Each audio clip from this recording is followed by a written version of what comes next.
نشہ کرنے کی بے شمار وجوہات ہے، پر ایڈکشن کی ایک وجہ ہے۔ اصل میں ایڈکشن میں اور نشہ کرنے میں فرق ہے۔ دنیا میں بے شمار لوگ ہیں جو کہ نشہ کرتے ہیں، ایڈکٹ نہیں ہوتے، اور وہ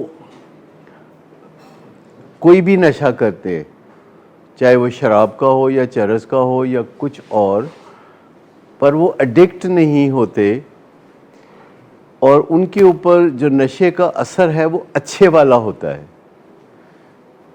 نشے کے جو اثر ہیں وہ اچھے والے بھی ہیں، برے والے بھی ہیں۔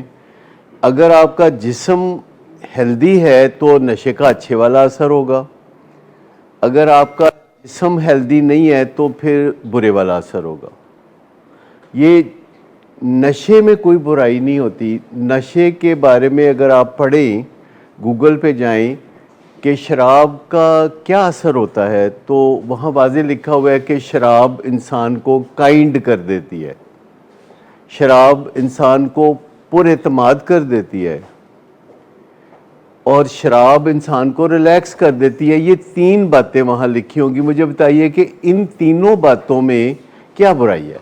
کائنڈ، کانفیڈنٹ اور ریلیکسڈ بندہ ہو جاتا ہے شراب پی کے، برائی کوئی بھی نہیں ہے، اچھائی ہے نا؟ صحیح۔ تو لیکن کیا آپ دیکھتے ہیں کہ جو بندہ الکوہلک ہوتا ہے وہ کانفیڈنٹ ہوتا ہے اور کائنڈ ہوتا ہے اور ریلیکسڈ ہوتا ہے، ابیوسو فزیکلی، سائیکولوجیکلی؟ تو اس کا مطلب یہ ہے کہ پھر انہوں نے جو شراب پی اس نے اچھے والا اثر نہیں کیا، برے والا اثر کیا ہے، کیونکہ اس کے جسم نے شراب کے ساتھ مل کے ایک زہریلی چیز بنائی جس کو الڈیہائیڈ کہتے ہیں۔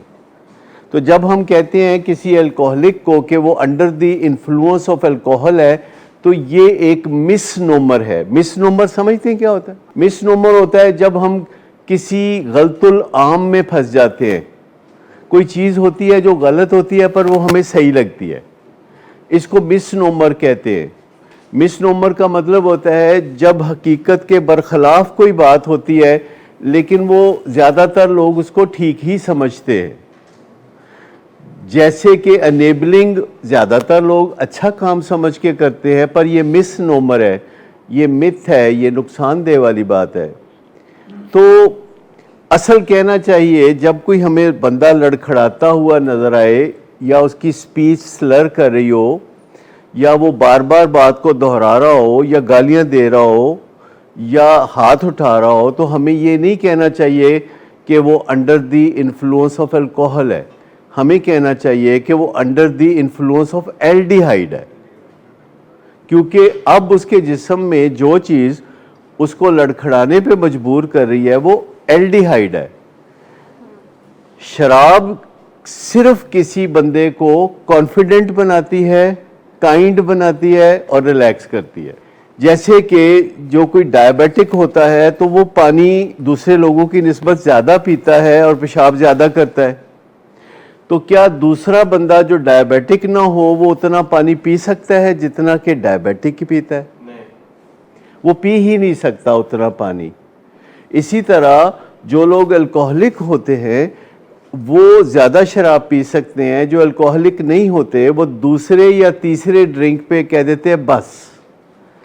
یہ چیز اچھی طرح سمجھنے کی ہے کہ جو لوگ الکوہلک ہوتے ہیں وہ جتنی پیتے ہیں اتنی اور ان کے جسم سے ڈیمانڈ آتی ہے، ان کے اندر سے ڈیمانڈ آتی ہے، کیونکہ ان کے جسم میں وہ زہریلا مادہ بن رہا ہوتا ہے، اور وہ زہریلا مادہ ان کو اذیت دے رہا ہوتا ہے، اور وہ اذیت جب کسی بندے کو ملتی ہے جو شراب پینے والا ہے تو وہ کیا چاہے گا؟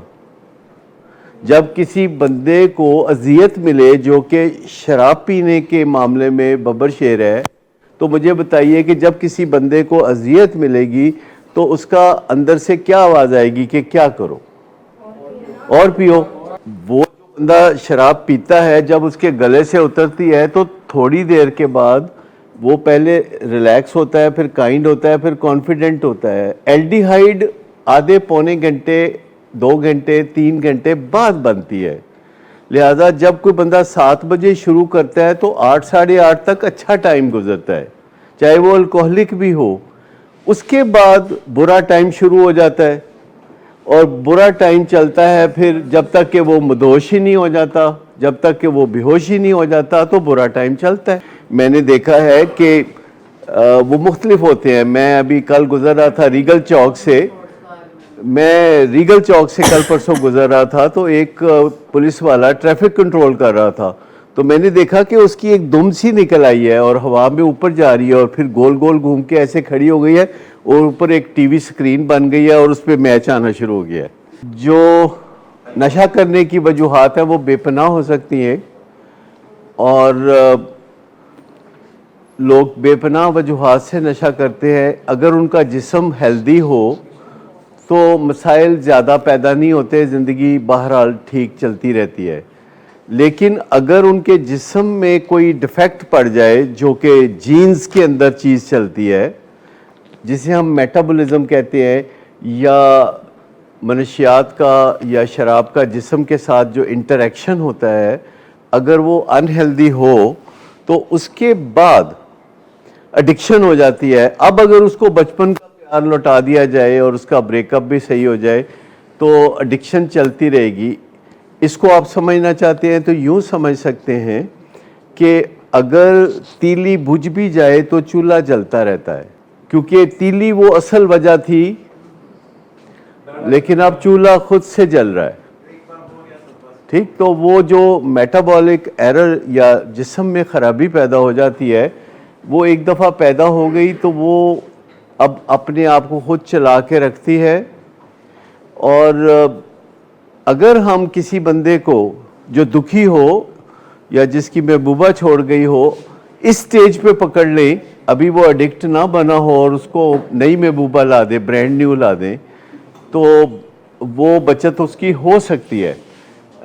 یا سابقہ والی محنت کر کے اس کو کہیں کہ تم آ جاؤ دوبارہ زندگی میں آ جاؤ، تو وہ ہو سکتا ہے. لیکن جب ایڈکشن شروع ہو جاتی ہے جو کہ ایک جسم کے اندر کی گڑبڑ ہے، جیسے چولہا جلنے لگتا ہے، تو جب تک چولہے میں فیول ہوتا ہے وہ جلتا رہتا ہے، چاہے جائے کہ اسے جلنے سے باقاعدہ روکا جائے. تو نشے کی بیماری کو بھی بذات خود یہ کہا جاتا ہے کہ اسے اریسٹ کیا جاتا ہے. اریسٹ سمجھتے ہیں آپ؟ یعنی کیور نہیں کیا جاتا، اریسٹ کیا جاتا ہے، اسے پکڑا جاتا ہے، اسے روکا جاتا ہے، اس پہ قابو پایا جاتا ہے، اس کو دبوچا جاتا ہے. اس کو ڈیلی بیسس پہ اریسٹ کیا جاتا ہے. کچھ اپنے اندر پہ کام کرتے ہیں، کچھ باہر پہ کام کرتے ہیں. اپنے اندر کا کام یہ ہے کہ اپنی کریونگز پہ کام کرتے ہیں، اپنے لائف سٹائل کو ایسا بناتے ہیں کہ جس میں کریونگز نہ ہو، اپنے نظریات تبدیل کرنے کی کوشش کرتے ہیں جس میں کریونگز نہ ہوں. اور باہر کا کام یہ ہے کہ ایسی جگہوں پہ نہ جائیں جہاں پہ نشہ ہو رہا ہے یا نشئی لوگ بیٹھے ہوئے ہیں اور ٹائم بھی غلط ہے، یعنی شام کا ٹائم. یعنی کچھ چکنی جگہیں ہوتی ہیں، کچھ چکنے لوگ ہوتے ہیں، کچھ چکنا ٹائم ہوتا ہے. نشے کی بیماری کوئی سمپل بیماری نہیں ہے، نہ ہی اس میں ون سائز فٹس آل ہے. اس میں ایک بات سب میں ضرور کامن ہے کہ ان کا میٹابولزم یا ان کے جسمانی نظام میں خرابی ہوتی ہے نشے کے حوالے سے، پر یہ واحد ایک چیز نہیں ہے جس کو مد نظر رکھتے ہیں. ہمیں دیکھنا پڑے گا کہ اس کے پس پردہ موڈ ڈس آرڈر کیسا ہے، اس کے پس پردہ فیملی کتنی ڈس فنکشنل ہے، اس کے دوستوں کا کیا حال ہے، اس کا جاب کیسا ہے، وہ کن لوگوں سے ملتا جلتا ہے. لیکن نظریات بائی اینڈ لارج سب سے بڑی بات ہے کہ اس کا نظریہ کیا ہے. کیا وہ اپنے ماں باپ کے ساتھ ہارمنی رکھنا چاہتا ہے؟ کیا ماں باپ کے ساتھ وہ آگے زندگی میں چلنا چاہتا ہے بیوی بچوں کے ساتھ، یا وہ سٹریٹ پہ آنا چاہتا ہے؟ اس کا نظریہ کیا ہے؟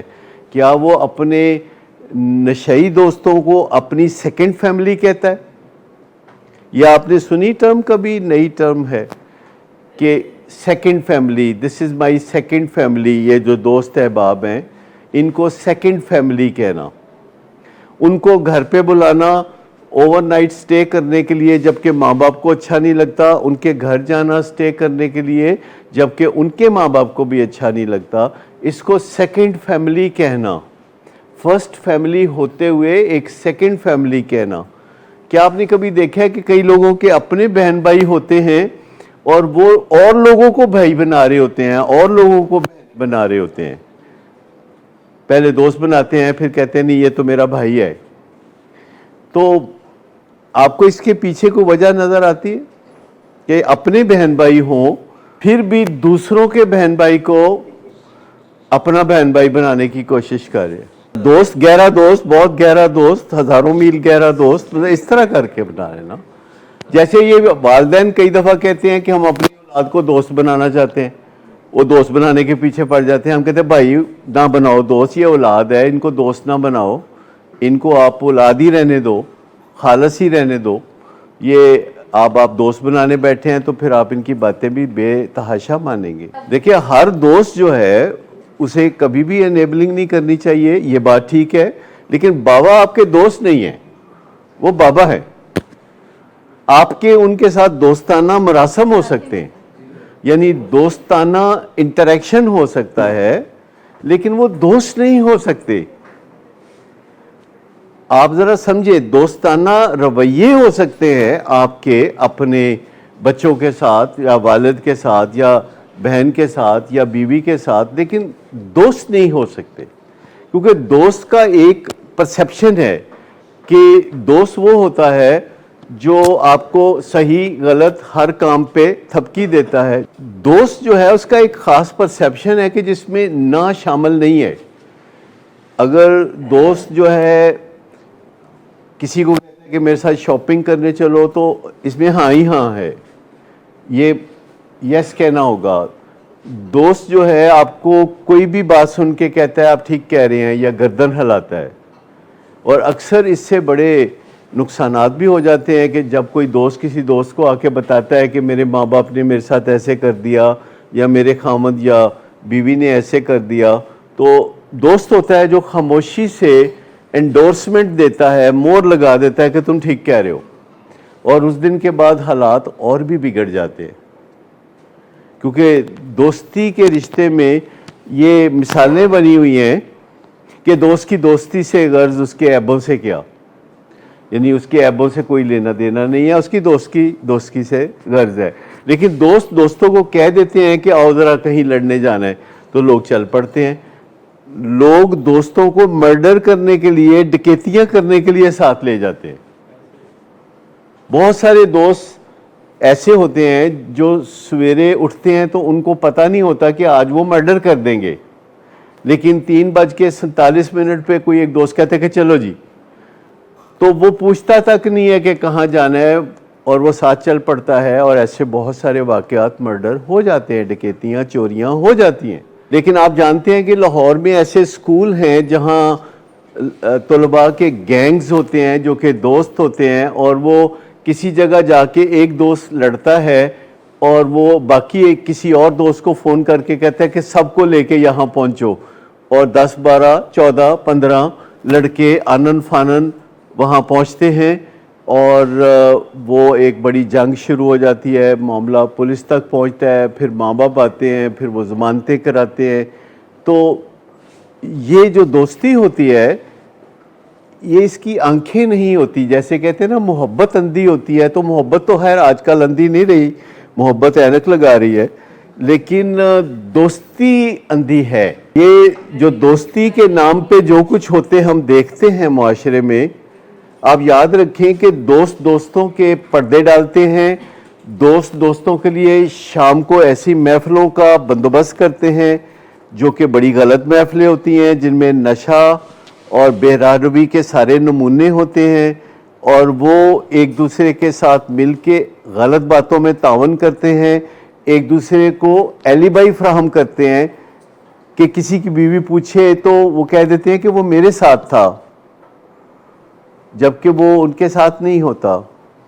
کہتے ہیں ہم تو دونوں اکٹھے داتا صاحب قوالی سن رہے تھے، حالانکہ وہ اپنی قوالی علیحدہ کر رہے ہوتے ہیں۔ لیکن میں آپ کو بتاؤں کہ جو دوست کرتے ہیں نہایت خاموشی سے، وہ ہے کہ وہ راہ ہموار کرتے ہیں دوستوں کی زندگی خراب کرنے کے لیے. وہ دوستوں کو ایسے رستے دکھاتے ہیں جیسے کہ شراب کا رستہ، جیسے کہ عورتوں کا رستہ، جیسے کہ چوری چکاری ڈکیتی کا رستہ، جیسے کہ فراڈ کا رستہ، جیسے کہ نوسر بازیوں کا رستہ. یہ دوست کرتے ہیں، یہ دوست سکھاتے ہیں، اور احساس تک نہیں ہونے دیتے کہ جس چیز کا وہ مشورہ دے رہے ہیں وہ فراڈ ہے. کیونکہ جب کسی بات کو بیان ایسے طریقے سے کیا جاتا ہے کہ اس میں نیک عنصر نمایاں کرنا چاہتے ہیں آپ، تو وہ نیک عنصر ہی رہے گا. یہ جو رفائی ادارے ہوتے ہیں، یہ جو چندے اکٹھے کر کے تو چلائے جاتے ہیں، یہ جو ویلفیئر پروجیکٹس کہلاتے ہیں، جیسے کہ سڑکوں کے کنارے بچھا ترخان کھانے کھلائے جاتے ہیں، اس سب کے پیچھے نوسر بازیاں ہوتی ہیں. اور جو بندہ بھی غریبوں سے انٹریکٹ کرتا ہے اس کا مقصد صرف استحصال کرنا ہوتا ہے، ایکسپلائٹ کرنا ہوتا ہے. چاہے وہ ووٹ کے لیے کرے، چاہے وہ کسی بھی دوسرے مقصد کے لیے کرے، چاہے سپورٹ کے لیے کرے، چاہے سہارے کے لیے کرے، چاہے پاپولیرٹی کے لیے کرے. ایون جو غریبوں سے کاروبار کرتا ہے امیروں کو چھوڑ کے، اس کی نیت کو بھی چیک کرنا پڑے گا، کیونکہ غریبوں کے ساتھ کاروبار کرنا بہت آسان ہے، غریبوں کو دھوکہ دینا بہت آسان ہے، کیونکہ ان کی عقل بھی کم ہوتی ہے. معاشرے میں جو عقل و دانش ہے، استثنیات کے ساتھ زیادہ تر اس کا تعلق غربت اور امارت سے ہوتا ہے. بہت سارے افسوس کے ساتھ میں یہ بات کہنا چاہتا ہوں کہ غریب اس بارے میں نہیں سوچتے، اور وہ یہ نہیں سوچتے کہ ان کو کس کس انداز سے ایکسپلائٹ کیا جاتا ہے. اور جو بندہ اچھے بھلے امیروں کو چھوڑ کے غریبوں سے کاروبار کرتا ہے، اس کی نیت کیا ہے؟ اگر کوئی بندہ اپنے سے غریب سے کاروبار کرتا ہے، اس کی نیت کیا ہے؟ اپنے سے غریب سے رشتے ناطے بناتا ہے، اس کی نیت کیا ہے؟ ایک نقطہ نظر میں تو دے رہا ہوں، آپ اختلاف کر سکتے ہیں، لیکن میں صرف یہ کہہ رہا ہوں کہ ایک بندہ کاروبار کر رہا ہے. اگر ایک بندہ کاروبار کر رہا ہے تو وہ چن کے قسطوں کا کاروبار کرتا ہے، یا کوئی ایسا کاروبار کرتا ہے جس میں غریب ہی صرف انوالو ہوتے ہیں. اور غریب ہونے کا مطلب ہے کہ کم طاقتور، غریب ہونے کا مطلب ہے کہ کم علم، غریب کا مطلب ہے جو مزاحمت نہیں کر سکتا. اگر آپ کاروبار ہی ویسے بے بس سے کرنا چاہتے ہیں تو کہیں کھوج تو لگانا چاہیے کہ کہیں نیت میں کوئی خرابی تو نہیں ہے. اگر کوئی بندہ دیکھیں نا، مجھے یہ بتائیے کہ بینک جو ہیں وہ وکلاء کو قرضہ کیوں نہیں دیتے، گاڑیاں کیوں نہیں دیتے قسطوں پر؟ تو اس کا مطلب ہے کہ لوگ کاروبار کرتے ہوئے مشکل اور آسان کلائنٹس بھی ڈھونڈتے ہیں. لوگ سوچتے ہیں کہ کلائنٹ ہمارا کیسا ہونا چاہیے. یعنی مجھے اب بینک والے جو ہیں کریڈٹ کارڈ نہیں دینے پہ تیار، کہتے جی آپ کی عمر بہت ہو گئی ہے، آپ سے خطرہ ہے، آپ اچھے کلائنٹ نہیں. وہ پہلے کریڈٹ کارڈ جو ہیں وہ تو نہیں انہوں نے چھینے، لیکن نیا کریڈٹ کارڈ بنانے کے دینے کے لیے تیار نہیں، انشورنس کر کے دینے کے لیے تیار نہیں. تو آپ مجھے یہ بتائیے کہ جو بینک والے ہیں کسی وکیل سے ڈیل کرنے کے لیے تیار نہیں، اس کو کرائے پہ مکان دینے کے لیے تیار نہیں، تو اس کا مطلب ہے کہ لوگ جب کلائنٹس ڈھونڈتے ہیں تو وہ یہ دیکھتے ہیں کہ کلائنٹ آسان ہے کہ مشکل ہے. مجھے آخر بتائیے کہ امیر لوگ جا کے تو جلسہ عام میں کیوں نہیں بیٹھتے؟ اگر میں آپ کو کہتا ہوں کہ السلام علیکم تو آپ مجھے وعلیکم السلام تو کہیں گے نا. تو اتنا میرا پروٹوکول تو ہے نا کہ السلام علیکم کہیں تو وعلیکم السلام کہیں. لیکن میں یہ آپ کو بتا رہا ہوں. چلے مجھے آپ یہ بتائیے کہ پاکستان میں پراپرٹی کے بارے میں کیا کہا جاتا ہے کہ قبضے کی ویلیو کتنی ہے؟ کورٹ میں کہا جاتا ہے کہ 90% جو پوزیس کر رہا ہے چیز کو، جس کے قبضے میں ہے پراپرٹی، اس کی ہے 90%، قطع نظر اس کے کہ باقی سارے فیکٹرز کیا ہیں. تو مجھے بتائیے کہ یہ جو فلاحی ادارے ہوتے ہیں, جو رفاہی ادارے ہوتے ہیں, یہ جو فاؤنڈیشنز ہوتی ہیں, یہ جو این جی اوز ہوتی ہیں, ان کی پراپرٹیز پہ قبضہ کس کا ہوتا ہے؟ جو ٹرسٹی ہیں تو ان کا قبضہ ہوتا ہے. تو کتنے پرسنٹ ملکیت ان کی ہوئی؟ 90%. اچھا, اگر وہ مر جاتے ہیں تو قبضہ کس کا ہوتا ہے؟ ان کے جو سکسیسر ہیں, تو جب ان کا قبضہ ہوتا ہے تو کتنے پرسنٹ ملکیت ہو گئی؟ 90%. کوئی ٹیکس ٹرسٹی تو کوئی ٹیکس بھی نہیں نہ ہوتا. تو پراپرٹی اون کرنے کا جس میں نہ ویلتھ ٹیکس, نہ پراپرٹی ٹیکس, نہ کوئی اور ٹیکس, اور قبضہ آپ کا 90%. اور ساتھ یہ ہے کہ لوگ کہتے ہیں کتنا یار اچھا آدمی ہے, کیا بات ہے جناب, کتنا نیک آدمی ہے. اچھا, اسی لیے بس اتنی سی بات سمجھانا میں چاہ رہا تھا کہ چونکہ آپ ایک نظریے کو بدلتے ہوئے دیکھتے ہیں اپنے دماغ میں, تو اس سے فائدہ ہوتا ہے. آپ کو جب ہم نظریہ بیماری بتاتے ہیں کہ جناب آپ کے بچے نے بھی وہی غلطی کی جو بہت سارے بچے کرتے ہیں کہ نشہ شروع کر بیٹھتے ہیں, آپ کے بچے کو پتہ نہیں تھا کہ میرے جسم میں جینز جو ہیں وہ ایڈکشن کی ہیں, اور میں پھنس جاؤں گا جبکہ میرا جو دوسرا دوست نشہ کرتا ہے وہ نہیں پھنسے گا, وہ بچ جائے گا, میں پھنس جاؤں گا. آپ میں سے ہر ایک کے جو دوست ہیں وہ گھر بیٹھے ہوئے ہیں. آپ میں سے کسی کے دوست بھی میرا خیال ہے کہ ری ایب میں نہیں بیٹھے ہوئے. جس دن آپ نے نشہ شروع کیا اس دن انہوں نے نشہ شروع کیا, جس دن آپ نے اس کام میں پاؤں رکھا انہوں نے بھی رکھا, اور وہ گھر بیٹھے ہیں, آپ یہاں بیٹھے ہیں. تو لیکن آپ کے ماں باپ کو جو آپ پہ غصہ چڑھتا ہے, تو جب ہم انہیں بتاتے ہیں کہ اس کو پتہ نہیں تھا کہ اس کے اندر جینز ایسی ہیں, اس کی غلطی کو معاف کر دیں, اس کو نکلنے کا موقع دیں. جب والدین کو پتہ لگتا ہے کہ یہ آن پرپز یہ سب کچھ نہیں کرتا تھا, یہ ایک بیماری کی وجہ سے, ایک زہریلے مادے کی وجہ سے جو اس کے اندر سرکولیٹ کرتا ہے شراب پینے کے بعد, یہ 7 سے 8 بجے تک ٹھیک ہوتا ہے, تو 8 سے 9 بجے, 9 سے 10 بجے, 10 سے 11 بجے کیوں خراب ہو جاتا ہے؟ یہ جب تھوڑی شراب پی کے کائنڈ ہوتا ہے تو زیادہ شراب پی کے تو مارتا پیٹتا کیوں ہے؟ اور اگر چرس کا معاملہ ہے تو اس کا جو دماغ ہے وہ سائیکوسس کی طرف کیوں جاتا ہے؟ اور اگر کوکین کا معاملہ ہے تو پیرانویا کیوں ہوتا ہے؟ پیرانویا ایویں کیمرے اپنے کمرے میں لگوا دے گا, پیرانویا کیوں ہوتا ہے؟ تو جو پیرانویا ہے یہ کسی نشے کا مین ایفیکٹ نہیں ہے, سائیڈ ایفیکٹ ہے. تو بہت سارے نشوں کے سائیڈ ایفیکٹس ہیں, بہت سارے نشوں کہ میٹابولک ایررز ہیں, بیچ میں غلط چیزیں بن جاتی ہیں, بیچ میں غلط کیمیکلز بن جاتے ہیں, اور وہ کیمیکلز بندے سے اتنی الٹی پلٹی حرکتیں کراتے ہیں جو کہ وہ بندے نے ادروائز نہیں کرنی تھی. گھر میں جو اتنی ہاتھا پائیاں ہوتی ہیں, تو ہم کہتے ہیں نشے کی بیماری کا دوسرا نام ہے تصادم. تو مجھے بتائیے کہ تصادم ہوتا ہے کہ نہیں گھر میں؟ اور وہ نشے کی بیماری سے ہوتا ہے, اور وہ نشے کے زیر اثر جو ہے اوٹ پٹانگ حرکتیں کرتے ہیں, اور والدین غصے میں آ کے کرتے ہیں, کیونکہ غصے کے زیر اثر بھی تو ہم بہت سارے غلط کام کرتے ہیں نا. غصے کے زیر اثر ہم گالی گلوچ کرتے ہیں, شور شرابہ کرتے ہیں, غصے کے زیر اثر دیواروں کو ہی ٹھڈے مارنے شروع کر دیتے ہیں, غصے کے زیر اثر اپنے ہی گھر والوں کے اندر تفریق پیدا کر دیتے ہیں, لابنگ کرنا شروع کر دیتے ہیں, 2 کو ادھر کر 2 کو ادھر کر, اور بندے کو خود بھی پتہ نہیں ہوتا کہ یہ میں کیا شاندار کام کر رہا ہوں. کیونکہ جب بھی گھر میں کوئی کسی کو تنگ کرتا ہے تو اس کے پیچھے کوئی گٹھ جوڑ ہوتا ہے.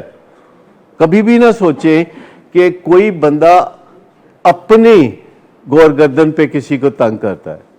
جب بھی کوئی بندہ کسی کو بھی تنگ کرتا ہے اس کے پیچھے کوئی سائیں ہوتے ہیں, کوئی گٹھ جوڑ ہوتا ہے, اور وہ گٹھ جوڑ صرف اتنا ہو سکتا ہے کہ کوئی بندہ آپ کی بات سن کے کہے ہوں, بات ختم, گٹھ جوڑ ہو چکا ہے اور آپ کو پتہ بھی نہیں.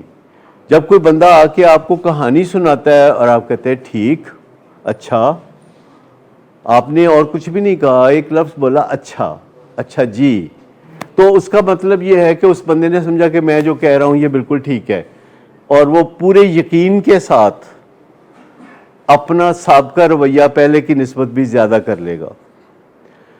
گٹھ جوڑ ہوتے ہیں. ایون گھروں میں ملازم بھی یہ طاقت رکھتے ہیں کہ مالک مکان جو ہوتے ہیں جن کے گھر وہ کام کرتے ہیں ان کے درمیان تفرقہ ڈال کے ان کے درمیان لابنگ کر کے دو کو ادھر کر دو کو ادھر کر اور اپنی جگہ بنا.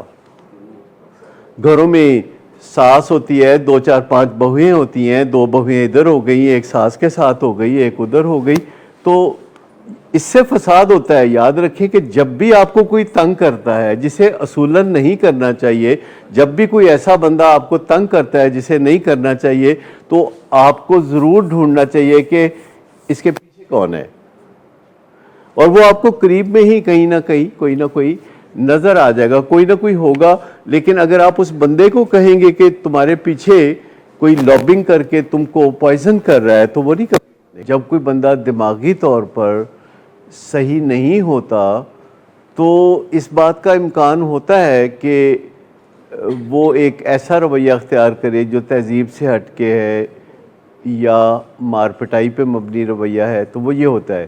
لیکن میں آپ کو بتاؤں کہ جو بائی پولر ڈس آرڈر ہے جو کہ اسے ہے, یہ بیماری اس قسم کی ہے جو انسان کو رسک لینے پہ مجبور کرتی ہے, اور اس میں دوست بھی بہت ہوتے ہیں کیونکہ وہ بہت آسانی سے تیزی سے تعلقات کو گرو کرتا ہے, اور اپنے جیسے دوست بناتے ہیں جو اس کے ساتھ تعاون بھی کرتے ہیں, جو ان کو ٹھکانہ مہیا کرنے کے لیے تیار ہوتے ہیں, جو ان کو نشہ مہیا کرنے کے لیے تیار ہوتے ہیں. تو جو لمیٹیشنز ہیں ان کو ہم کہتے ہیں لمیٹیشنز. جو لمیٹیشنز ہیں ٹریٹمنٹ کی, اس سے آپ کیا انڈرسٹینڈ کرتے ہیں؟ آپ میں سے کوئی بتائے گا کہ ٹریٹمنٹ کی کیا لمیٹیشنز ہیں؟ لمیٹیشنز کیونکہ کوئی بھی علاج ہوگا تو اس کی کوئی لمیٹیشن ہوتی ہے نا. دیکھیں کسی بیماری کا علاج کر رہے ہیں آپ, اور اس علاج میں کوئی چیز ہے جو آپ کے ہاتھ باندھ رہی ہے, کوئی چیز ہے جو آپ کو روک رہی ہے. دیکھیں نشے کی بیماری میں ماں باپ کی, فیملی والوں کی کمزوریاں کیا ہیں, لمیٹیشنز کیا ہیں؟ میں کمزوریوں کی بات کر رہا ہوں. جب معاشرے کا یہ ڈر ہو کہ وہ کہیں گے ان کا بیٹا ایڈکٹ ہے, تو ایسے معاشرے سے آپ مدد مانگ سکتے ہیں؟ یہ بات نہیں ہے کہ پاکستان میں معاشرے کی مدد نہیں ہوتی. پاکستان میں لوگ ابھی بھی ساتھ کے ہمسائے کو کھیر بھیجتے ہیں, حلوہ منگواتے ہیں ان سے, چینی کم پڑ جائے تو وہ لے لیتے ہیں, آٹا لے لیتے ہیں. ایسا نہیں ہے کہ پاکستانی معاشرے میں یا لاہور کے معاشرے میں ایک دوسرے کے ساتھ مدد کا لین دین چلتا رہتا ہے چھوٹا موٹا. شادیوں بیاہوں پہ کوئی سلامی دے دیتے ہیں, اور ہسپتال جائے تو خیریت معلوم کرنے چلے جاتے ہیں. لیکن نشے کی بیماری میں اب آپ نے غور سے سننا ہے کہ لمیٹیشنز کیا ہیں, کمزوری کہاں ہے. مجھے یہ بتا دیں کہ یہ جو بات آپ نے کہی کہ جو معاشرہ ہے ہم اس کو پتہ نہیں چلنے دینا چاہتے کہ ہمارا بیٹا ایڈکشن میں مبتلا ہے. جب ہم اس کو یہ پتہ نہیں چلنا دیتے تو کیا ہم ساتھ والے گھر میں کسی بندے کو مدد کے لیے بلا سکتے ہیں اگر ہم پتہ نہیں چلنے دینا چاہتے؟ دیکھیے ابھی ہوم ڈی ٹاکس میں ایک بہت بڑی ڈاکٹر ہیں جو کہ ہوم ڈی ٹاکس میں ہمارے آنے والی ہیں ممکنہ طور پر آج شام سے. ہوم ڈی ٹاکس, ان کا خاوند ان سے بھی ایک بہت بڑا ڈاکٹر ہے, اور ان کی والدہ اور وہ ہوم ڈی ٹاکس کے لیے رابطہ کر کے اخیر میں, ہوم ڈی ٹاکس کا پتہ ہے آپ کو کہ اس میں گھر کے اندر کوارنٹین بنایا جاتا ہے, یعنی باہر کی دنیا باہر اور اندر کی دنیا اندر. کوارنٹین کہتے ہیں باہر کی دنیا باہر, کوارنٹین میں اندر کی دنیا اندر ہوتی ہے. اور یہ اس لیے بنایا جاتا ہے کہ باہر سے جراثیم اندر نہ آئے, اندر سے جراثیم باہر نہ جائے. تو جراثیم بہت چھوٹا ہوتا ہے, تو اگر باہر جراثیم اندر نہیں آئے گا اور اندر سے جراثیم باہر نہیں جائے گا تو پھر ڈرگز بھی ہوپ فلی باہر سے اندر اور اندر باہر نہیں جائیں گی. پلس ہمیں ایک بندہ چاہیے جس کی ڈوری ہمارے ساتھ بندھی ہو, کوئی ہمیں کٹ پتلی چاہیے, کوئی پپٹ چاہیے, چلے اس کا اچھا نام رکھ دیتے ہیں, اسسٹنٹ چاہیے جو ٹیلی فون پہ ہمارے ساتھ بندہ ہو اور جس کو ہم نے کچھ ٹریننگ دی ہو کہ بلڈ پریشر کیسے چیک کرتے ہیں, پلس ٹیمپریچر کیسے کرتے ہیں, آکسیجن کیسے چیک کرتے ہیں, اور یہ کون سی دوائی ہے اور یہ کون سی دوائی ہے اور کب دینی ہے, اور ساری باتیں جو کہ ڈسکس کرنی ہے, اور پیشنٹ سے زوم پہ ہماری بات کیسے کرانی ہے, تو اس کو یہ سارا پتہ ہوتا ہے. تو ہمیں 2 بندوں کی ضرورت ہوتی ہے جو کہ ایک کوارنٹین قائم کرے اور ایک ہمارا پپٹ یا کٹ پتلی بن کے صرف سمجھانے کی خاطر کہہ رہا ہوں کہ جو بات ہم کہیں کہ وہ اس کے مطابق عمل کرے. فیسیلیٹیٹر، سہولت کار کوئی ہمیں چاہیے. لیکن آج اینڈ ٹائم پہ انہوں نے یہ کہہ کے پریشان کر دیا، جس کو ہم نے گتھی کو 7 بجے سلجھانا ہے، پریشان کر دیا یہ کہہ کے کہ میں اپنے خاوند کو نہیں بتانا چاہتی جو اسی گھر میں رہتا ہے. تو اب مجھے بتائیے یہ لمیٹیشن ہے کہ نہیں، ہوم ڈی ٹاکس کی لمیٹیشن، کہ جس گھر میں وہ خاتون رہتی ہیں اور ان کی والدہ جو ہے وہ کوارنٹین بنانے والی ہیں، ان کی والدہ جو ہیں وہ ہماری پپٹ ہیں، ٹھیک، اور اسی گھر میں ہوپ فلی 2 مختلف کمروں میں میاں بیوی رہتے ہیں، آج کل نیا فیشن ہے. تو مجھے یہ بتائیے کہ کیا یہ ممکن ہے کہ اب ہم ہوم ڈی ٹاکس کر سکیں 21 دن کا؟ بات لمیٹیشنز کی ہو رہی ہے کہ جب ہماری لمیٹیشنز ہیں اور ہم ان پہ کام نہیں کرتے. مجھے بتائیے کہ کیا آپ نے تمام رشتہ داروں کو بتایا کہ ہمیں یہ مسئلہ ہے، حل کرو؟ کیا آپ نے بھائیوں کو انوالو کیا؟ مجھے کوئی بھائی نظر نہیں کبھی آیا ان کا. دیکھیں سمپل سی بات یہ ہے کہ اگر ہم اپنے آپ کو کمزور رکھنا چاہتے ہیں، اور بھائی کو ہم نے کبھی شکل نہیں دیکھی بھائی کی، اور بہنوں کو ہم دیکھتے ہیں، ماں کو ہم دیکھتے ہیں، تو مجھے بتائیے کہ یہ جو کمزوریاں ہیں یہ کب دور کریں گے؟ اگر آپ سنجیدگی سے کسی کی مدد طلب کرتے ہیں، لوگوں کے اندر ایک قدرت نے ایبیلٹی رکھی ہے یس کہنے کی، کوئی نو نہیں کہتا. آپ خود نہیں بتاتے. اصل بات یہ ہے کہ جب آپ بتائیں گے نہیں تو آپ کو کمزوری کا سامنا ہوگا. جب آپ کو کمزوری کا سامنا ہوگا تو یہ چیز بیماری کے حساب سے آڑے آئے گی. یہ کمزوری کو دور کرنا پڑے گا. آپ کے اس معاشرے میں بڑے لوگوں سے میل جول ہوگا، بڑے لوگوں کی آپ شادیاں اٹینڈ کرتے ہوں گے، بڑے لوگوں کے ولیمے اٹینڈ کرتے ہوں گے. کیا فائدہ ایسی شادیاں اٹینڈ کرنے کا اور ایسے ولیمے اٹینڈ کرنے کا کہ برے وقت میں اگر کسی نے کام نہیں آنا تو پھر یہ شادیاں اٹینڈ کرنے کا کیا فائدہ؟ تو یہ جو شیم ہے نا، اس سے نکلنا پڑے گا. میں آپ کو بتاؤں کہ اتنی زیادہ مدد کرنے کے لیے دنیا تیار رہتی ہے، بشرطے کہ آپ مانگ لیں مدد کو. آج سے کوئی 35 سال پہلے میں ایک ٹیلی ویژن کے شو میں بیٹھا تھا. نعیم بخاری صاحب ایک پروگرام کیا کرتے تھے جس کا نام تھا اسٹوڈیو 2. تو میں اس پروگرام میں بیٹھا تھا. اس پروگرام میں طارق عزیز مہمان تھے، میں مہمان تھا، اور ایک لڑکا انہوں نے بٹھایا ہوا تھا جس کے گلے میں قمیض کوئی نہیں تھی، اور وہ خالی شلوار پہن کے تو ادھر ہی بیٹھا ہوا تھا. تو میں پریشان کہ انہوں نے کی گیسٹ بٹھائے نے. تو وہ مختلف باتیں ہو رہی تھی، تو وہ نعیم بخاری پوچھ رہے تھے. تو نعیم بخاری نے اس سے سوال کیا کہ یہ جو آپ مانگتے ہیں، کیونکہ وہ مانگنے والا لڑکا تھا، تو کیا یہ مشکل نہیں لگتا مانگنا؟ آپ کو مانگنا بہت مشکل نہیں لگتا؟ کہتا نہیں سر ایڈی تو کوئی گل نہیں. انہیں کیا مثلاً کیوں مشکل نہیں لگتا؟ ہاتھ پھیلانا کیوں مشکل نہیں لگتا آپ کو؟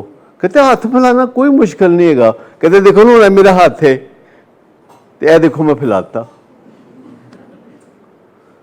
تو پھر اس نے بتایا کہ یہ جو آپ ہاتھ پھیلانے سے کتراتے ہیں تو اس سے محروم ہوتے ہیں. کہتے ہیں میں ہاتھ پھیلا کے نا تو ایک گھر بنا لیا اپنا، وہ دنیا دی ہر سہولت ہے. ہاں وہ فریج ہے، ٹی وی ہے، وہ اے سی لگا وہ گھر، ورکر ہی ہے نا آفٹر آل، وہ بھی تو ایک ورکر. لیکن میں آپ کو بتاؤں کہ زیادہ تر لوگوں کا بڑا یہ معزز پیشہ ہے یہ مانگنے کے. اگر آپ کو ڈھنگ سے مانگنا ہوتا ہوگا تو آپ براہ راست اپنے لیے جا کے مانگتے ہیں، تو یہ تھوڑا سا مشکل ہوتا ہے. ویسے ابھی 2-3 دن ہوتا ہے بس، زیادہ دن نہیں. اگر کوئی سیکھنا چاہے تو میں سکھا سکتا ہوں، میں کر کے دیکھا ہوا یہ سارا کام. تو ہاں اسرٹیونیس ٹریننگ میں یہ کرنا پڑتا ہے بھائی. لوگوں سے مانگ کے کھانا کھانا پڑتا ہے، لوگوں سے پانی مانگنا پڑتا ہے، لوگوں سے چینج مانگنا پڑتا ہے. یہ سارا جی ریئل سچویشن میں کرنا پڑتا ہے. ریئل سچویشن میں یہ سب کچھ کرنا پڑتا ہے.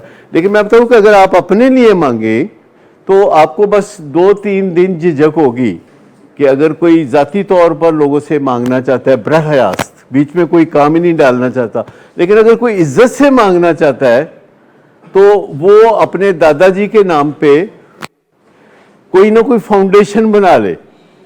کون سے دادا جی؟ جو قائد اعظم کے ساتھ تحریک پاکستان میں ساتھ دیا کرتے تھے. تو میں آپ کو بتاؤں کہ اگر آپ کوئی کنیکشن بنا لے اور ساتھ اپنے نام کے شروع میں سید لگا لے، کوئی خرچہ نہیں آتا. سید لگائیں گے شروع میں، شاہ اخیر میں خود لگ جائے گا. کبھی آپ نے دیکھا ہے ایسا ایفیکٹ کہ چھڑی کا ایک حصہ ہلے تو دوسرا حصہ خود بخود ہلتا ہے؟ ساتھ لوگوں کو کہہ دیں کہ مد ذلہ العلی، مثلا جیسے ندیم نور صاحب کا نام ہے تو میں کہتا ہوں سید ندیم نور شاہ صاحب مد ذلہ العلی. ناچ دیکھو کتنا گلیمر آتا ہے. کوئی سوچے کہ کس شعبے میں آپ نے کام کرنا ہے، اور کیا معذور بچوں کے شعبے میں کام کرنا ہے تو یہ الگ اسپیشلٹی ہے، اس کو پیڈیاٹرکس کہتے ہیں.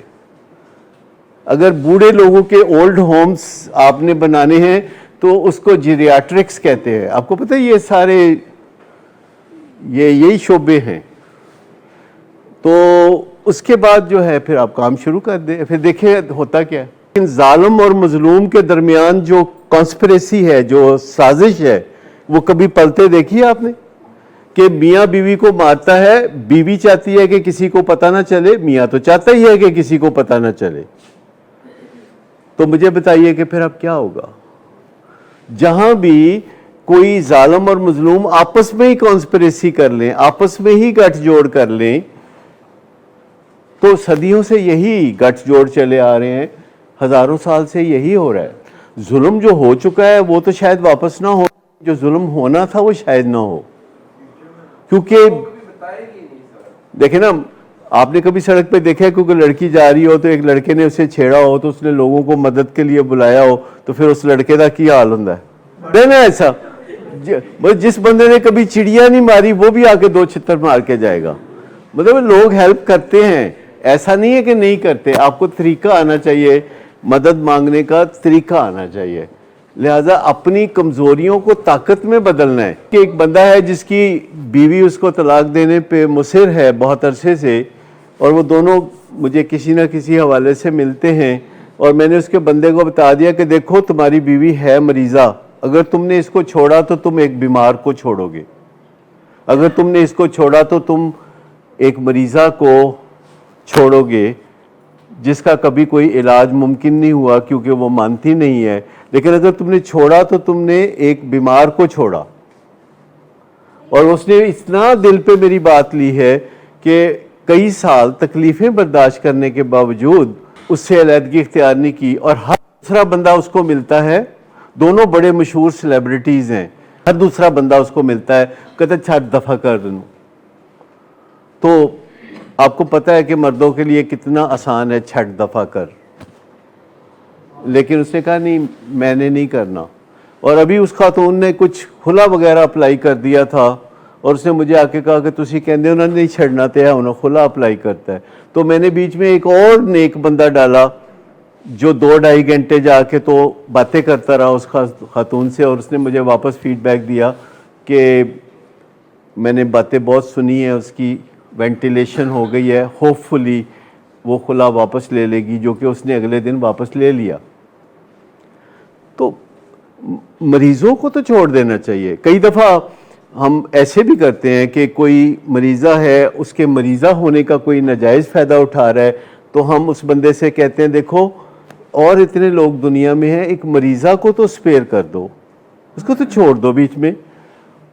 مطلب کسی معذور کو ایکسپلائٹ کرنا تو بہت ہی گھٹیا بات ہوگی. ویسے تو ایکسپلائٹ کرنا ہی گھٹیا بات ہے.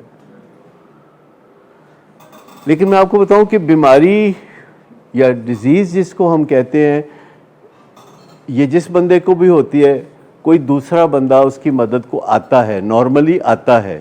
کو ڈیپینڈنس آپ سمجھتے ہیں؟ کو ڈیپینڈنس یہ ہوتا ہے کہ جو مصیبت میرے بیٹے پہ ہے 100 مصیبت میرے پہ ہے، اس کو ہم کو ڈیپینڈنس کہتے ہیں. اور جس کو کو ڈیپینڈنس ہوتی ہے وہ مدد نہیں کر سکتا. تو سب سے پہلے تو آپ کو اس خیال سے باہر آنے کی ضرورت ہے جسے کو ڈیپینڈنس کہتے ہیں. اور آپ کہتے ہیں کہ دیکھو بیماری اس کو ہے مجھے نہیں ہے، رسک اس کو ہے, مجھے نہیں ہے. میں جتنی مدد کر سکتا ہوں میں کروں گا. جب اسے مدد کی ضرورت ہوگی تو میں آگے بڑھوں گا, جب اسے مدد کی ضرورت نہیں ہوگی تو میں تھوڑا پیچھے ہٹ جاؤں گا. دیکھیے, اگر کوئی سڑک پہ کوئی بندہ جاتے جاتے بابا گر جاتا ہے میرے جیسا, تو آپ کہیں گے کہ بھائی میں نہیں چکتا میرا, آپ نہیں کہیں گے نا, آپ مجھے اٹھائیں گے, یا کوئی بھی بندہ ہوگا میں گروں گا تو مجھے اٹھائے گا. آپ سمجھ لیں کہ جو ڈٹیچمنٹ ہے اور اٹیچمنٹ ہے, یہ ہے بہترین زندگی. اگر آپ روگی ہو جاتے ہیں اور آپ خود کھانا نہیں کھاتے, خود نہیں سوتے, سوچتے رہتے ہیں, کروٹیں بدلتے رہتے ہیں اور شیم میں گھرے رہتے ہیں کہ اگر لوگوں سے میل جول رکھیں گے تو ان کو پتہ چل جائے گا, اگر کسی کو گھر آنے کے لیے اجازت دی تو وہ اسے پتہ چل جائے گا. تو اگر روگی ہو جائیں گے تو مدد نہیں کر سکتے. سب سے پہلے تو آپ کو اس میں سے نکلنے کی ضرورت ہے کہ آپ کی ہستی ایٹ سٹیک نہیں ہے, تو فوکس اس پہ رہنا چاہیے, اور جب بھی اس کو مدد کی ضرورت ہو اس کی مدد کریں, اور اس کے علاوہ اور آپ کچھ نہ کریں کہ اس کے علاج میں مدد کریں. زیادہ تر لوگ جو انیبلنگ کرتے ہیں یا پرووکنگ کرتے ہیں, اس کو ہم علاج میں مدد نہیں مانتے. علاج میں مدد ہوتی ہے انٹرونشن کے مطابق. انٹرونشن ہوتی ہے کہ جب آپ بیماری کا نظریہ سمجھتے ہیں, جب آپ نشے کی بیماری کے حالات سمجھتے ہیں, تو پھر آپ کے پاس 3 آپشنز ہوتی ہیں. پروسیس انٹرونشن, یعنی ایک طرز زندگی جس میں مداخلت بہترین طریقے سے رچی بسی ہوتی ہے, پروسیس انٹرونشن. اس سے زیادہ پھر اگلی سٹیج پہ آئیں تو فیملی انٹرونشن, جب آپ فیملی کے لوگوں کو اکٹھا کر کے ان کے اندر جذبات جگاتے ہیں ٹوگیدرنس کے, اور ان کے اندر آپ جذبات جگاتے ہیں کہ انسانوں کو ایک دوسرے کے ساتھ جینا ہوتا ہے. اور اگر کوئی بندہ پھر بھی نہیں سنتا, ہاتھا پائی کرتا ہے, سائیکوپیتھ ہے, جرائم پیشہ ہے, تو پھر اس کو کرائسس انٹرونشن کا سامنا ہوتا ہے. پھر اس کی مرضی پہ چلی جاتی ہے, کیونکہ جو لوگ سائیکیٹرک پیشنٹ ہوتے ہیں یا جو لوگ جرائم پیشہ ہوتے ہیں وہ اپنی مرضی پہ کافی اختیار کھو دیتے ہیں. آپ کو پتہ ہے کہ سائیکیٹرک پیشنٹ جو ہے اس کی کوئی بھی کانٹریکٹ, ایون میرج کی کانٹریکٹ خطرے میں ہوتی ہے. اگر کوئی بیوی جا کے فیملی ڈاکٹر کو یا فیملی جج کو گواہ بنا کے تو کہہ دیتی ہے کہ یہ دماغی طور پر سین نہیں رہا, تو میرج کانٹریکٹ ختم ہو جاتا ہے. اگر کوئی سین نہیں ہے تو جائیداد کا حق ختم ہو جاتا ہے. اور اگر کوئی جرم کرتا ہے, ہاتھ میلے ہو جاتے ہیں, تو اس کو عدالت سے وہ ریلیف بھی نہیں ملتا جو کلین ہینڈز کے ساتھ ملتا ہے. تو جب بندہ سائیکیٹرک بیماریوں میں اترتا ہے یا جب بندہ جرائم میں حصہ لیتا ہے تو اس کی مرضی کا اختیار لمیٹڈ ہو جاتا ہے, معاشرے کی نظر میں, قانون کی نظر میں بھی اور گھر کی نظر میں بھی. لیکن ہمارا خون بولتا رہتا ہے. یاد رکھیں کہ جو ہمارا انسانوں کا ایک دوسرے سے تعلق واسطہ ہے, جو پروپنکوٹی ہے, جو ریلیٹیوٹی ہے یعنی رشتہ داری ہے, یا جو قربت ہے, وہ اپنے اندر سے بولتی رہتی ہے. کئی دفعہ آپ لڑتے جھگڑتے ہیں فیملی میں اور پھر nothing happens in the positive direction, لیکن آپ ایک دوسرے کے پھر قریب ہونے لگتے ہیں. یہ ہوتا ہے, روز گھروں میں ہوتا ہے. لوگ لڑتے ہیں, رات گزر جاتی ہے, پھر ایک دوسرے کی طرف دیکھتے ہیں, پھر پرانے جذبات واپس آ جاتے ہیں, پھر آپ ریکنسائل کرنا شروع کر دیتے ہیں. پھر آہستہ آہستہ جیسے کہ سمندر کی لہریں کنارے پہ آتی ہیں اور پھر واپس لوٹ جاتی ہیں, اور پھر آتی ہیں اور پھر لوٹ جاتی ہیں. تو آپ نے کبھی دیکھا کہ ساحل کا اور کناروں پہ آنا سمندر کی لہروں کا یہ کتنے خوبصورت رشتے کو تخلیق کرتا ہے. آپ نے کبھی سنا کہ کوئی سیاستدان کسی جلسہ عام میں کہہ رہا ہو لوگوں کو کہ اپنے معاشی حالات بہتر بناؤ, کیوں وقت ضائع کرتے رہتے ہو سیاسی جلسوں میں نعرے لگا لگا کے, جاؤ جا کے کوئی کام کیوں نہیں کرتے؟ کبھی سنا؟ کہتے بیٹھے رہو, دوپہر سے بیٹھو, شام کو ہم آئیں گے اور آپ کو خطاب کریں گے انشاءاللہ. جہاں ایکسپلائٹ کرنے والے کا دوش ہے وہاں جو ایکسپلائٹ ہوتا ہے اس کو بھی سوچنا چاہیے, اسے بھی ذرا کبھی غور کرنا چاہیے کہ آفٹر آل میرے پہ ہی کیوں نظر پڑتی ہے کسی ایکسپلائٹر کی؟ کیا ہمیں نظر نہیں آتا کہ کوئی بندہ ہمیں نشہ آفر کر رہا ہے، کوئی بندہ ہمیں بری راہ دکھا رہا ہے؟ کیا ہمیں نظر نہیں آتا؟ کیا پتہ نہیں ہوتا ہمیں کہ کوئی بندہ ہمیں بری صلاح دے رہا ہے؟ کوئی تھوڑا تو غور کرنا چاہیے. اور جو ہی ہم غور کرنا شروع کریں گے ہمارے اندر سے خیالات ابھرنا شروع ہوں گے، اور جتنا ہم غور کریں گے اور اس کے بعد ایون سو بھی جائیں گے تو ہمارے دماغ کے مختلف حصے آپس میں باتیں کرتے رہیں گے. ہمارے جو نیورونز ہیں وہ صلاح مشورے کرتے رہیں گے کہ اپنے مالک کو اس مصیبت میں سے کیسے نکالے. 1 ارب نہیں، 2 ارب نہیں، 100 ارب نیورون ہمارے لیے سوچتے ہیں، آپس میں صلاح مشورے کرتے ہیں، اور جو کام ہم انہیں سونپتے ہیں اس کا نتیجہ نکال کے ہمیں پکڑاتے ہیں. بشرطے کہ ہم ان کو کام سونپیں. دکان بند ہے تو نہ کوئی گاہک ہے، نہ کوئی سامان ہے، نہ کوئی سودا ہے، نہ کوئی بیچ رہے ہیں، نہ کوئی خرید رہا ہے. لیکن سوچنا ایک بڑی اہم ضرورت ہے کہ سوچیں. کسی بھی برین ایکٹیویٹی کا نتیجہ سر درد کی شکل میں تو نہیں نکلنا چاہیے. ویسے جسے ہیڈیک کہتے ہیں اس کی بے شمار وجوہات ہیں، اور ان کو انویسٹیگیشن تو ضرور کرنا چاہیے، لیکن عام طور پر لوگ 2 گولیاں پونسٹون یا پیناڈول کھا کے تو سمٹمز کو ریلیو کرنا چاہتے ہیں. لیکن اگر سٹریس ہو بہت زیادہ اور اگر نیگیٹو کیمیکلز بہت زیادہ فلو کر رہے ہوں تو وہ بذات خود فرسٹریشن کے بعد سر درد کے نتائج پیدا کر سکتے ہیں. تو اپنے برین ہیلتھ کے بارے میں جو اکثر ہم یہاں بات کرتے ہیں کہ ہمیں کوئی توجہ دیتے چاہیے، کوئی نہ کوئی قدم اٹھانا چاہیے اپنی برین ہیلتھ کو تھوڑا بہتر بنانے کے لیے. کوئی نہ کوئی قدم اٹھانا چاہیے، چاہے وہ واک کی شکل میں ہو، چاہے وہ سوچ بچار کی شکل میں ہو، چاہے اچھی نیند کا ہو، چاہے اچھے تعلقات کی بات ہو، چاہے اچھی ڈائٹ کی بات ہو. آپ نے دیکھا ہے کہ آپ جو کھانا کھاتے ہیں تو اس کے بھی ہمارے برین پہ فوری اثرات پڑتے ہیں. اگر آپ پائے کھا لیں، مغز کھا لیں، روغنی نان کھا لیں تو اس سے ایک بھاری پن سا آ جائے گا. لیکن اگر دال سبزی کھائیں گے تو ہلکے پھلکے رہیں گے، آپ انرجائز ہو جائیں گے. تو آپ تجربات کرتے رہیں کہ جو ڈائٹ لینے سے آپ کام کرنے کے قابل ہوں تو وہ ڈائٹ لے لیں. جو شادیوں بیاہوں میں کھانے ہوتے ہیں یا دعوتوں میں کھانے ہوتے ہیں نڈھال کرتے ہیں، اور ویسے مزہ آتا ہے لیکن نڈھال کرتے ہیں.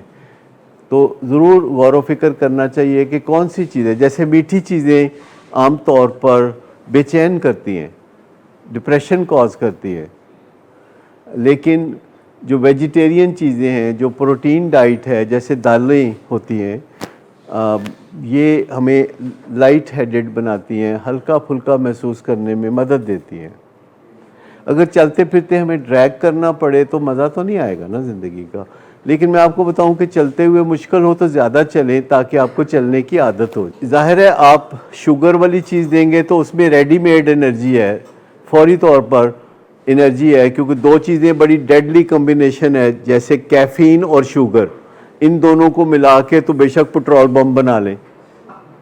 تو بچے جب یہ چیزیں کھاتے ہیں تو پہلے ہائپر ہوتے ہیں، اس کے بعد وہ ٹھوس ہو جاتے ہیں.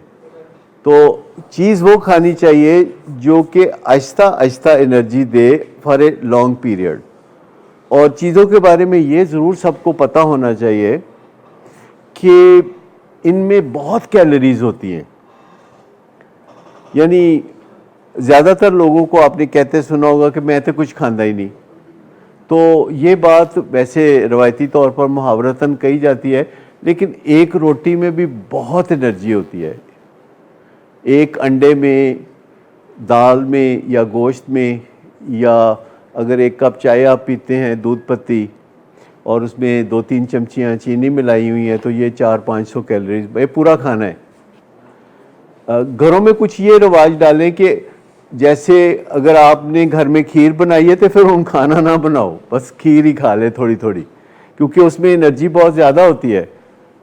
اگر آپ نے تھوڑی سی مٹھائی کھا لی ہے تو اب کھانا نہ کھائیں، اور یہ بھی بھول جائیں کہ سالن کے ساتھ روٹی کھانا ضروری ہے۔ یہ تب تک تھا ضروری جب تک ابھی چمچہ ایجاد نہیں ہوا تھا، تو روٹی سے وہ چمچہ سا بنا کے، تو نوالا جسے کہتے ہیں، لوگ کھایا کرتے تھے۔ اگر آپ کے گھر میں دال پکی ہے تو روٹی پکانا ضروری نہیں ہے، آپ اسے چمچے سے دال کو کھا لیں، بس کافی ہے، آج دال ہی صحیح۔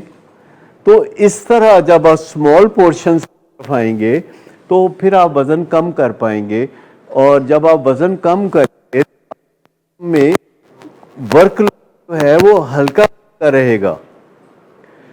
ہمارا دماغ ہماری روئے کو کنٹرول کرتا ہے، لیکن اگر وزن ہمارا 70 کے جی ہونا چاہیے لیکن وہ ہے 140 کے جی، تو ہمارا دماغ 2 بندوں کا کام کر رہا ہے، 70 کے جی کے 2 بندے، یہ بڑا ڈبل لوڈ ہے، اس سے بڑے مسئلے پیدا ہوں گے۔